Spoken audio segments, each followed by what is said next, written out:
À Lille, en 1708, les clauses de la capitulation accordées au maréchal de Boufflers, après une défense de 3 mois et 16 jours, reconnaissent les mérites extraordinaires des assiégés. Les vaincus sortent avec les honneurs de la guerre, enseignes déployées, armes et bagages, tambours battants, balles en bouche, mèches allumées par les deux bouts, des munitions pour tirer 10 coups. Ils emportent 6 canons pour gagner Douai.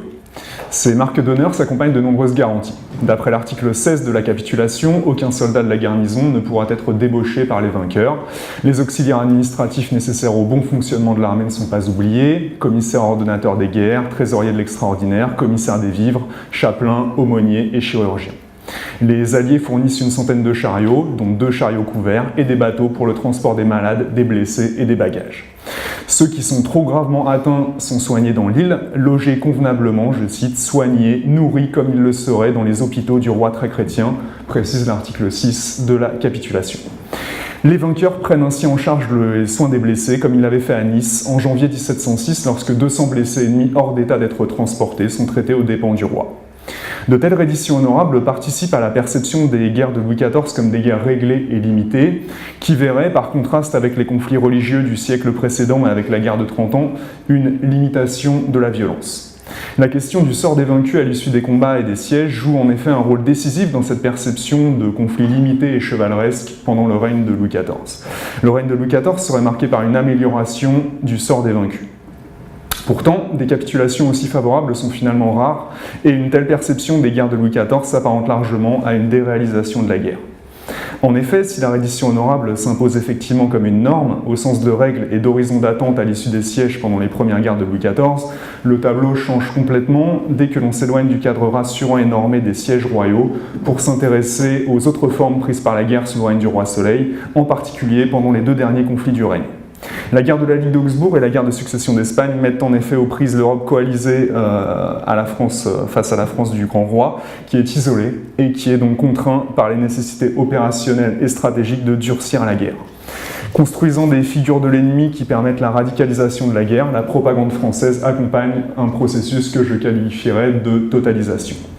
Bien loin de constituer un âge d'or des guerres limitées, réglées, courtoises et chevaleresques, prémisse au mythe déréalisant de la guerre en dentelle, les dernières guerres de Louis XIV voient une modification en profondeur du traitement des vaincus, dans un processus donc de totalisation dans la conduite des conflits. Les entorses et les transgressions graves commises au nom de l'intérêt tactique, opérationnel, stratégique ou politique à la culture de la reddition honorable se multiplient. Comment les dernières guerres de Louis XIV renversent-elles le paradigme de guerre chevaleresque, courtoise et limitée pour remettre en cause cette culture de la reddition honorable et tendre vers l'émergence d'une totalisation de la guerre? Quels facteurs expliquent ces remises en cause? C'est ce que je vais tenter d'aborder aujourd'hui. D'abord, nous étudierons la guerre de siège elle-même et les limites de la régulation de la violence dans le cadre des sièges. Ensuite, des cultures de guerre qui refusent la reddition, en changeant d'échelle, à grande échelle, la culture de guerre des troupes d'assaut par exemple, ou celle des spécialistes de la petite guerre. Et enfin, nous évoquerons des théâtres d'opération et des figures de l'ennemi qui apparaissent plus propices au massacre et au rejet de la culture de la reddition honorable. Je pense au Palatinat, que connaît très bien Émile Desquet, à la guerre contre les Barbets ou à la guerre contre les Camisards. D'abord donc la guerre de siège et cet éventuel processus de totalisation. La guerre de siège, contrairement à l'image qu'on en a pendant le règne de Louis XIV, est marquée par de fréquents dénis de reddition, de fréquents assauts également, et de très nombreuses capitulations enfreintes. La guerre de siège elle-même, donc, qui fait pourtant figure de conflit encadré par des règles très strictes, n'échappe pas à la tentation de la transgression et de la remise en cause des règles de la reddition honorable. Un siège ne se résume pas à l'attente passive d'une capitulation annoncée. La reddition n'est pas une issue systématiquement accordée à des assiégés vaincus, et les assauts sanglants sanctionnent fréquemment des redditions jugées trop tardives. Il s'agit alors de faire un exemple pour les vainqueurs afin de dater la reddition des places suivantes. Les pillages sont par exemple permanents en Espagne pendant la guerre de succession d'Espagne. Et les villes prises d'assaut font les frais du grippage du système fisco-financier. L'Espagne est loin de Versailles, les troupes pour s'approvisionner sont livrées à elles-mêmes, et Alicante en 1706 ou Lérida en octobre 1707 payent le prix des insuffisances logistiques des Français. Les infractions à la parole donnée et aux capitulations signées, qui étaient très fréquentes au XVIe siècle, n'ont pas disparu pendant le règne de Louis XIV. À Limerick, en 1691, les orangistes rechignent à fournir les navires prévus par la capitulation afin de dissiper les troupes franco-irlandaises jacobites. À Carmagnole, en Italie, la même année, la garnison française est pillée par des troupes savoyardes et bavaroises. À Bouchain, en 1711, Marlborough, une fois maître des portes de la ville, capture la garnison française contre la parole de l'émissaire anglais qui était chargé des négociations et qui avait promis aux vaincus une capitulation honorable. On voit donc des transgressions fréquentes des capitulations honorables accordées aux vaincus. La tentation de la transgression est grande, y compris en présence du roi. À Namur, en 1692, le roi envisage d'enfreindre la capitulation qu'il a lui-même signée et qui précise que la citadelle ne doit pas être attaquée du côté de la ville. Or, elle est quasiment imprenable de front et Vauban conseille au roi d'attaquer par la ville, quitte à renier sa parole et à mettre son honneur entre parenthèses. Les courtisans se livrent à des tentatives maladroites de justification de cette transgression pour sauver de la gloire du monarque. En effet, les dommages en termes de capital symbolique et politique pourraient s'avérer irréparables. Lorsque Vauban réclame l'autorisation d'attaquer le château par la ville, rompant ainsi les articles de la capitulation, il met en balance le déshonneur né de l'infraction à la capitulation et celui qu'il y aurait à être obligé de lever le siège. L'alternative engage la réputation, qui est l'honneur de Louis XIV, roi de guerre et de gloire. Les travaux, malgré la promesse du roi, sont entamés du côté de la ville, donc en infraction à la capitulation, mais, je cite la colonie dans ses mémoires, « Dieu permit que le roi se garantit d'être parjure à sa parole ». En effet, un assaut surprise sur une brèche jugée inaccessible permet d'emporter un ouvrage avancé et de contraindre la place à la reddition. L'anecdote révèle une tension permanente entre le respect de la parole donnée et l'intérêt militaire d'une éventuelle transgression. La perspective de l'infraction infamante est comparée aux bénéfices tactiques et stratégiques offerts par la transgression. La fin justifie les moyens, et le roi et Vauban estiment que tout doit être entrepris pour éviter un déshonneur plus grave qui naîtrait d'un échec militaire devant une place assiégée. Émerge ainsi une économie de la transgression qui s'insère dans un calcul rationnel, mettant en balance le coût social et politique de la faute et son éventuel intérêt militaire. Significativement, Vauban et Louis XIV sont prêts à sacrifier la bonne foi sur l'autel de l'efficacité militaire. La défaite leur apparaît à la fois plus infamante et plus grave que la transgression. Cette affaire est l'indice, en tout cas, d'un nouveau rapport à l'infraction hautement problématique qui montre qu'en définitive, seul l'intérêt dicte l'attitude des vainqueurs. Dans le cadre des guerres coloniales, l'éloignement, l'étirement des lignes logistiques qui imposent l'autosuffisance aux troupes et la distance qui affaiblit les risques de représailles immédiates banalisent également les pillages et les infractions. En 1706, les petites Antilles anglaises le chevalier de Nangis, dans les petites Antilles anglaises, refuse systématiquement toute possibilité de reddition aux vaincus et incendie les plantations anglaises. Ces risques de violence pèsent également sur les non-combattants, et l'insertion dans certaines capitulations de clauses garantissant le respect de l'honneur des femmes, comme à Saint-Venant en 1710, atteste en creux de la persistance des risques de viol. Les blessés peuvent également être l'objet d'un chantage de la part des vainqueurs. Villars, lorsqu'il est maître de la ville de Fribourg en 1713, à la fin de la guerre de succession d'Espagne, menace d'utiliser les femmes et les blessés comme boucliers humains pour hâter la reddition de la citadelle. Il sait que la fin de la guerre est proche et que le risque de représailles est minime, et donc s'autorise de telles transgressions. Deuxième point, la captivité de guerre.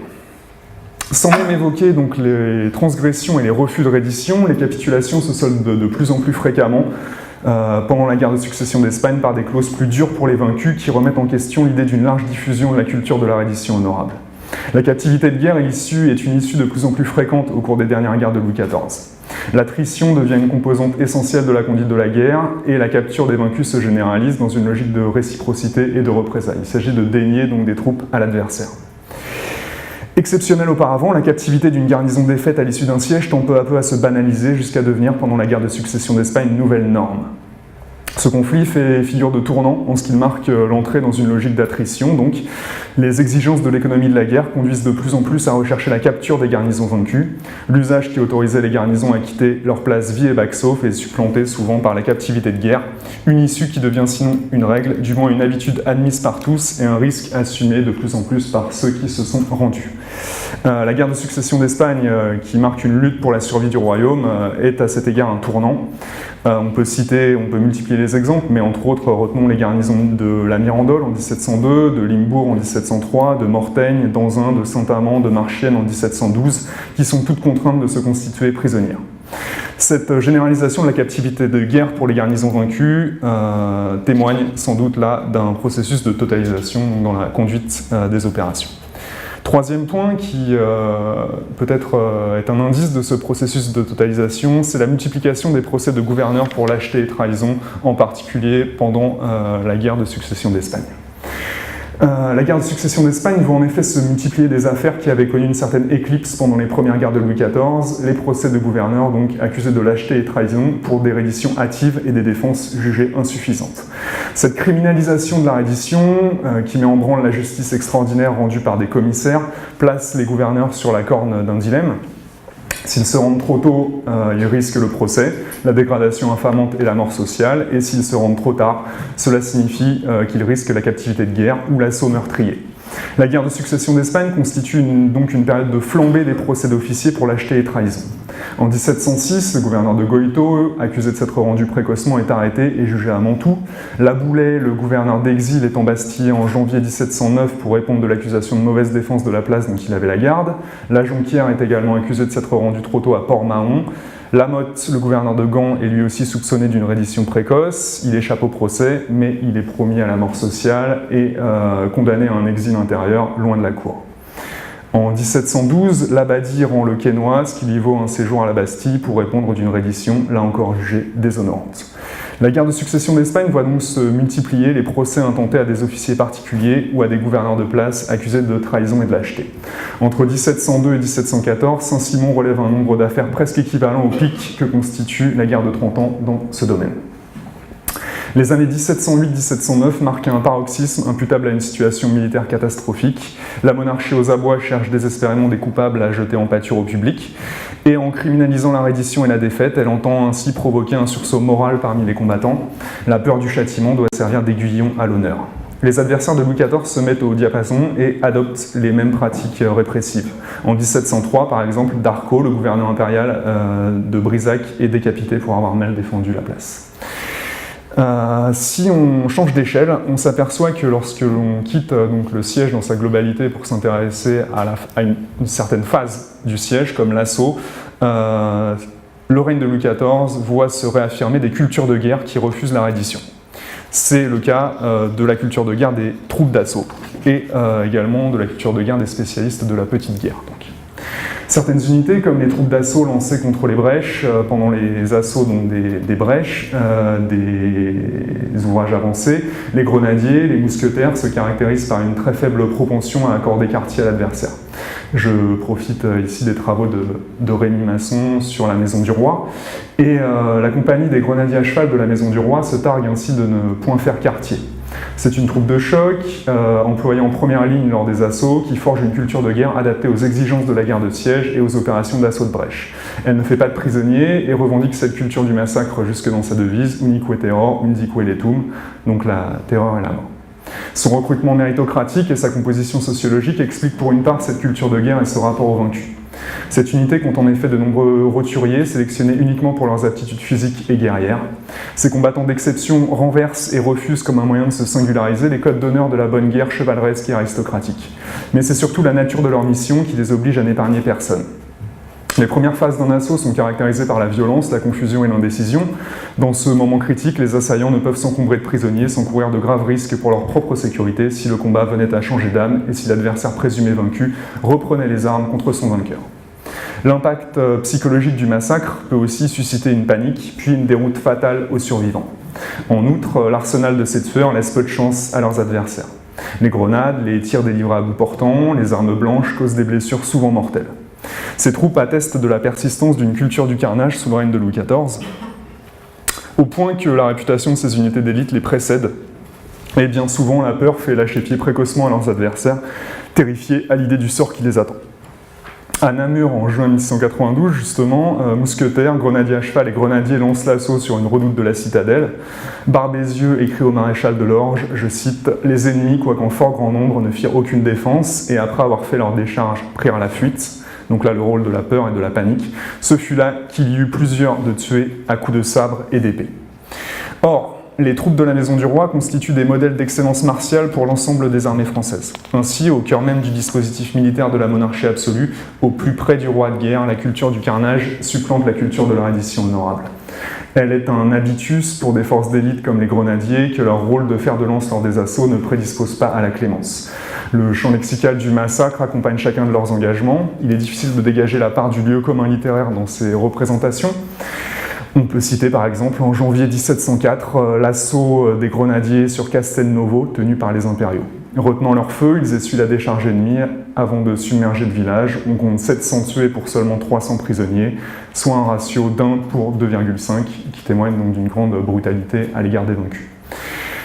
Deuxième microculture manifestant donc de fortes réticences à l'égard de la culture de la reddition honorable, les acteurs de la petite guerre, les partisans et les hussards. Ces dénis de reddition se retrouvent fréquemment donc, chez les acteurs de la petite guerre, donc là on quitte le cadre de la guerre de siège, dont l'une des missions consiste pourtant paradoxalement à capturer des prisonniers pour recueillir des informations sur l'adversaire. Cela n'empêche pas les exécutions de captifs. Le 7 mai 1704, un officier français rapporte la capture de M. de Vaubanne, qu'il qualifie de fameux partisan qui en a usé si malhonnêtement et si cruellement avec les officiers et les soldats qu'il a pris sur nous, en ayant fait tuer plusieurs après les avoir pris. Donc l'habitude d'exécution de sang-froid de vaincus. Le contexte tactique de l'affrontement de deux parties opposant quelques dizaines d'hommes les uns aux autres, très différent d'un combat en ligne ou d'une opération de siège au cours de laquelle plusieurs centaines de combattants sont aux prises en un point donné du champ de bataille, explique sans doute cette radicalité. Le combat singulier y tient une place plus grande et la petite guerre devient le refuge des valeurs d'héroïsme et d'exploit guerrier. Dans ces duels où chacun lutte pour sa survie, tous les coups sont permis. Les taux de perte dans ces escarmouches sont souvent bien plus élevés que lors d'une bataille ou d'un siège. Ainsi, en août 1702, un parti du sieur de la Croix rencontre 17 Hollandais. L'engagement se solde par 8 morts, 4 prisonniers et 5 fuyards, ce qui représente une proportion relativement conséquente donc, de tués. Les consignes venues du sommet de l'État expliquent également les gestes de ces massacreurs. Ainsi, le 1er juillet 1693, Barbézieux adresse à La Valette, qui sert en Flandre, un ordre qu'on peut qualifier de criminel, justifié aux yeux du ministre par des impératifs stratégiques. À l'approche d'une bataille qu'à Versailles on espère décisive, celle de Neerwinden, il est primordial de masquer les manœuvres françaises et d'aveugler l'armée adverse en lui interdisant l'envoi de partis en reconnaissance. La fin justifie les moyens et les partis français reçoivent l'ordre de ne pas faire de prisonniers. Je cite cet ordre, donc, à l'égard des partis ennemis que l'on trouvera en deçà de l'Escaut, l'intention de Sa Majesté est que vous ne leur donniez aucun quartier afin de les désaccoutumer à le passer impunément. La consigne est réitérée 3 semaines plus tard. De tels ordres ont sans doute contribué à une montée aux extrêmes, puisque chaque exaction entraîne à son tour son lot de représailles et, partant, a façonné un habitus de bourreau chez les partisans. Au sein des acteurs de la petite guerre, les hussards tiennent une place à part. L'image singulière de ces troupes doit beaucoup à la réputation de vainqueurs impitoyables qui les accompagnent. En juillet 1711, lors de l'attaque nocturne surprise des campements alliés installés entre Gueuselin et Douai, où logent 10 bataillons et 12 escadrons alliés, les hussards qui mènent le raid n'accordent aucun quartier. La vitesse d'exécution est la clé du succès, et les assaillants ne peuvent s'offrir le luxe de s'encombrer de captifs. Les sentinelles sont sabrées, les officiers et cavaliers ennemis tués dans leurs tentes. L'incursion permet de ramener 2200 chevaux, mais quasiment aucun prisonnier. Comme le raconte Villars au roi le 12 juillet, je cite, « Le comte de Gassion est tombé avant la pointe du jour sur le camp des ennemis, dont la plupart n'ont pas eu le temps de prendre les armes, et généralement tout a été tué. On a fait très peu de quartiers. Nos hussards disent qu'ils ont tué chacun 5 ou 6 hommes, et vu l'agilité avec laquelle ces messieurs se servent d'un sabre, on peut croire qu'ils ne s'éloignent pas de la vérité. » Le contexte tactique, attaque surprise et coup de main, explique l'attitude des vainqueurs. Mais la culture de guerre spécifique des troupes qui participent à l'action ne doit pas être négligée. Ces hussards ont forgé une identité qui puise dans la mythologie du guerrier oriental et ressuscite la figure du cravate de la guerre de 30 ans, ce cavalier originaire des Balkans passé au service de l'empereur puis de la France. Ils incarnent un transfert de pratiques et de techniques de combat fantasmées imputées à la cavalerie légère turque. Leur tenue folklorique, leur arme de prédilection, le sabre, ressuscite donc cette figure du cavalier turc, du Hun, du cavalier des steppes. Cette culture de guerre génère une forme d'honneur paradoxale, du moins anti-chevaleresque, une culture de la prouesse et du fait d'armes qui valorise le massacre d'adversaires désarmés et surpris, exécutés précisément à la hussarde. Comme les grenadiers à cheval de la maison du roi, ils revendiquent l'honneur de ne pas faire quartier et rejettent la culture de l'honneur aristocratique dominante propre aux unités ordinaires. Gassion rend compte au roi de l'opération en évoquant, je cite, « le peu de prisonniers, presque tous ayant été passés au fil de l'épée, les ayant trouvés dans leur lit et hors d'état de les emmener dans cet état-là. » Le plus significatif est sans doute l'approbation royale sans réserve de ces exécutions sommaires. Louis XIV répond en effet à Villars que, je cite, « l'affaire a été parfaitement bien conduite et exécutée par le comte de Gassion ». Évidemment, leur réputation de massacreurs, méritée ou non, expose les hussards aux représailles de l'adversaire. Perçus comme des barbares, ils se voient fréquemment interdire toute possibilité de reddition. Socialement dévalorisés, perçus comme étrangers, associés à la canaille et à la transgression, ils ne sont pas perçus comme des combattants réguliers. Leurs pratiques, réelles ou fantasmées, les excluent des règles de la bonne guerre. Pour la colonie, je cite dans ses mémoires, « Les hussards sont à proprement parler des bandits à cheval qui n'ont rien de réglé dans leur manière de faire la guerre. » À ce titre, de bandits, ils ne méritent pas les égards dus à un adversaire légitime. Lorsqu'ils tombent aux mains de l'ennemi, ils sont victimes d'exactions. Tout un discours, adossé à un imaginaire de violence débridée, permet de les extraire de l'humanité. Qualifiés de bandits, ils sont donc exclus de la bonne guerre. En mars 1703, les impériaux exécutent les hussards au service de Villars qu'ils capturent. De même, en 1705, 3 hussards sont pendus en Italie, ce qui pousse leur capitaine à exercer de sanglantes représailles sur un prisonnier allemand abattu d'une balle en pleine tête. Il s'agit donc de désaccoutumer les Allemands à de telles exactions. J'en viens à mon dernier point, des théâtres d'opération et des figures de l'ennemi justement propices aux exactions, le cas du Palatinat, de la guerre contre les Barbets et de la guerre contre les Camisards. Les représentations de l'ennemi et les mots employés pour le qualifier influent considérablement sur leur traitement et viennent battre en brèche l'idée d'une diffusion généralisée de la culture de la reddition honorable pendant les dernières guerres de Louis XIV. Le sac du Palatinat, bien connu d'Henri Dosquet, provoque la destruction de nombreuses villes et villages rhénans. Les gazettes allemandes fabriquent l'image de troupes françaises incendiaires, pillards, suppôts du grand Satan que serait Louis XIV. Face à ces destructions, de nombreux paysans prennent les armes contre les troupes françaises pour se protéger et se venger de ces exactions, et les Français les appellent les chenapans. Ces chenapans sont perçus comme des francs-tireurs irréguliers, des maraudeurs et des pillards. Chenapan, c'est ce que ça veut dire en allemand, maraudeurs et pillards, brigands. Et donc ces chenapans du Palatinat sont victimes d'exactions commises par les troupes régulières françaises qui leur dénient tout droit à la reddition. La qualification de chenapan, qui désigne donc ces paysans irréguliers en armes, vaut arrêt de mort. En juin 1689, 300 hommes détachés de la garnison de Philippsbourg attaquent le village de Loussen, où des chenapans s'étaient retranchés, écrit Chanlay. Monsieur le lieutenant du roi les y attaqua, ils ne voulurent point de quartier, on les tua tous, hors un à qui on donna la vie. Traités comme des rebelles et des brigands, ces combattants illégitimes, paysans sortis de la fonction que leur assigne la tripartition fonctionnelle de la société d'ordre, sont exclus de la guerre réglée. Les négociateurs du cartel de 1691-1692 avec les impériaux reçoivent l'ordre express du roi d'accepter, je cite, les chenapans des garanties offertes aux combattants légitimes. Tombés aux mains des troupes françaises, ils ne sont pas traités en prisonniers de guerre, mais réputés comme voleurs et particuliers. Le droit devient une fabrique de l'altérité qui classe et qui ostracise les combattants légitimes et ceux qui ne le sont pas. La sémantique rejette ces combattants hors de la bonne guerre. Ce processus permet l'articulation entre histoire d'en haut et histoire d'en bas. Si les soldats français exterminent les chenapans, c'est non seulement parce qu'ils haïssent un ennemi qu'ils se représentent comme un sauvage massacreur qui transgresse l'ordre social voulu par Dieu, mais aussi parce qu'ils appliquent plus simplement les ordres reçus. Les représailles allemandes à la politique de destruction systématique ordonnée par Versailles sont par ailleurs brutales. En janvier 1689, 200 dragons allemands décapitent des soldats français malades dans un avant-poste. John Lynn mentionne ce fait. Ils sont rejoints par les troupes de Feuquières et les coupables sont à leur tour massacrés. En août, un parti au service de l'empereur tombe par surprise sur un détachement de fourrageurs français. Les exactions réelles et fantasmées des Français expliquent le traitement qui leur est réservé. Les cavaliers sont déshabillés, leur nudité contribuant évidemment à leur déshumanisation et à leur animalisation, avant d'être exécutés. Ces représailles allemandes justifient la riposte française. Louvois ordonne à Duras, je cite, « de donner ordre aux partis que vous enverrez d'en user de même jusqu'à ce que les Allemands se soient mis sur le pied de faire autrement la guerre. Et s'ils vous font des plaintes, vous devez leur répondre que tout le monde sait que les Français ne commettent de pareilles inhumanités qu'à regret, mais que tant que les Allemands leur donneront de mauvais exemples sur cela, on ne manquera pas de les suivre. » Le Palatinat est loin d'être une exception. Sur une échelle certes plus modeste, mais sur une durée beaucoup plus longue, les troupes royales mènent en Savoie des opérations brutales contre les Barbets pendant la guerre de la Ligue d'Augsbourg. Les troupes de Catinat y conduisent une guerre d'extermination.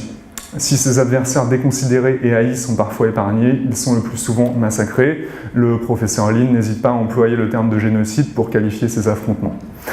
Le terme Barbet désigne les combattants irréguliers vaudois qui s'opposent aux troupes françaises dans les vallées alpines. Ils sont protestants et accusés de venir en aide aux réfugiés huguenots chassés par la révocation de l'édit de Nantes. Le nom donné par les Français à ses adversaires s'inscrit d'emblée dans une entreprise d'animalisation. Furetière rappelle en effet qu'un barbet est d'abord, je cite, un chien à gros poils et frisé qu'on dresse à la chasse des canards. Le vocabulaire choisi pour désigner l'ennemi convoque immédiatement donc un imaginaire synégétique très important pour comprendre l'attitude des Français à l'égard de ses adversaires délégitimés. Dans une lettre à Catinat, Victor Amédée de Savoie, alors allié de la France, réclame au maréchal de nouvelles troupes dans la vallée de Praly pour, je cite, achever de nettoyer ces obscénités, donc il qualifie les barbets d'obscénités. Réduits par les mots au rang d'ordures, de déchets abjects, les barbets sont ainsi exclus de l'humanité. Ils sont perçus comme des ennemis illégitimes qui se singularisent par des formes de guerre dévalorisées qu'ils pratiquent. Ils refusent la bataille, misent sur des coups de main, sur des embuscades, sur la guérilla et sur la ruse, et transgressent ainsi les codes de la guerre réglée. Eux qui n'offrent aucun quartier aux soldats français qu'ils considèrent comme des envahisseurs et des bourreaux, n'ont pas non plus le moindre quartier à espérer. Pourtant, malgré de sanglants massacres, comme lors de la prise de Cahors en août 1690, les troupes françaises ne parviennent pas à sécuriser la région. Catinat, à propos de la prise de Cahors, écrit « On passa au fil de l'épée tout ce qui se présenta, rien n'échappa à la fureur de nos soldats, qui, d'eux-mêmes et sans autres ordres que la présence des officiers qui les conduisaient, attaquèrent la montagne et firent un grand carnage d'hommes, de femmes et d'enfants qui s'y trouvèrent. On fit pourtant ce qu'on put pour les retenir. La ville fut pillée et brûlée. Il y eut plus de 600 personnes tuées, tant dans la ville que dans la montagne. » Néanmoins, malgré ces massacres, la stratégie synégétique de la traque des barbets, considérée comme un gibier qu'on poursuit dans son environnement naturel, échoue. Et Tessé se prononce dans un mémoire adressé au roi en faveur d'une stratégie de l'endiguement, de l'interdiction, de la culture et du parquage. Il s'agit de contenir le sauvage hors de la cité, je cite ce mémoire, tenir ces gens-là dans leurs montagnes, en leur interdisant l'accès aux vallées et aux plaines. L'affût doit remplacer la battue et le pistage. Tessé plaide pour un repli sur les axes de communication, les villes et les villages. Il convient d'interdire aux barbets les pôles et les axes, de leur abandonner donc le contrôle d'espaces marginaux de toute façon inutiles. Au-delà d'une stratégie qu'on peut qualifier de contre-insurrectionnelle, Tessé défend une guerre d'extermination et d'éradication totale des barbets. Ses adversaires font l'objet d'un tel mépris et d'une telle haine que Tessé plaide pour leur anéantissement total, non par la violence physique directe, mais par l'impossibilité de la reproduction. Il s'agit d'extirper l'ennemi à venir en l'empêchant de naître. Il vise rien moins que l'extinction de la race ennemie, je cite ce mémoire. L'objet principal et le plus utile auquel il me semble qu'il est expédient de travailler, c'est de leur rendre la vie si dure et si pénible en les tenant à la montagne que le froid, le temps, la misère et le manque de génération, n'ayant avec eux que peu ou point de femmes, les détruisent plutôt que le coup de fusil, qui jusqu'à présent, à ne vous rien dissimuler, ne nous a pas été avantageux avec eux. Parce que dès qu'on marche à eux, ils gagnent les sommets des montagnes et n'attendent jamais. Que si l'on se porte aux 10 sommets des montagnes tout comme eux, ils ont le temps et le jarret pour en gagner un autre. En un mot, ils se retirent et nous évitent jusqu'à ce que le temps de nous retirer nous-mêmes leur donne une occasion certaine d'attaquer avec avantage notre arrière-garde. Ce manège leur a toujours réussi et probablement leur réussira. On a si totalement ruiné leurs habitations qu'ils n'ont plus que des caves ou des massures à se fourrer, et j'estime enfin qu'il faut les tenir ainsi, tâcher à leur dresser quelque embuscade, les harceler dans la plaine, tâcher à les recogner dans leur tanière, et croire qu'ils ne sauraient être pris où ils sont, et ne les y aller chercher que peu ou point. Donc, détruire leur génération, et ne pas les traquer jusque dans leur tanière. L'emploi du mot tanière par Tessé est significatif. La tanière, c'est l'antre souterrain de l'animal sauvage, du prédateur menaçant qu'il convient d'éradiquer avec toute sa descendance. Ces barbets qui vivent dans des tanières sont comme des bêtes sauvages, des bêtes féroces qui sont craintes pour les ravages qu'elles infligent aux hommes et aux troupeaux. Ce sont des renards, des loups, des ours. Le discours légitime une violence totale à l'égard d'adversaires réduits au rang d'animaux. Le barbet n'est pas un adversaire légitime, mais un sauvage, un fauve qu'il convient donc d'éradiquer. Cela revient à exclure ses adversaires du droit à toute reddition, et une telle représentation de l'ennemi déclenche des cycles d'exaction d'une rare brutalité. On retrouve les mêmes logiques d'animalisation et de construction rhétorique d'un ennemi radical et illégitime, autre à la fois du point de vue social et confessionnel, qui plus est traître et cinquième colonne ennemie de l'intérieur, dans le cadre de la répression de l'insurrection des Camisards des Cévennes. Berwick présente les Camisards comme des bourreaux assoiffés de meurtre, ignorant les codes de la bonne guerre. Leur comportement horrifie les troupes régulières dépositaires d'une culture de la reddition honorable battue en brèche. Ils sont régulièrement dans la littérature du temps qualifiés de fanatiques, c'est-à-dire dénués de raison.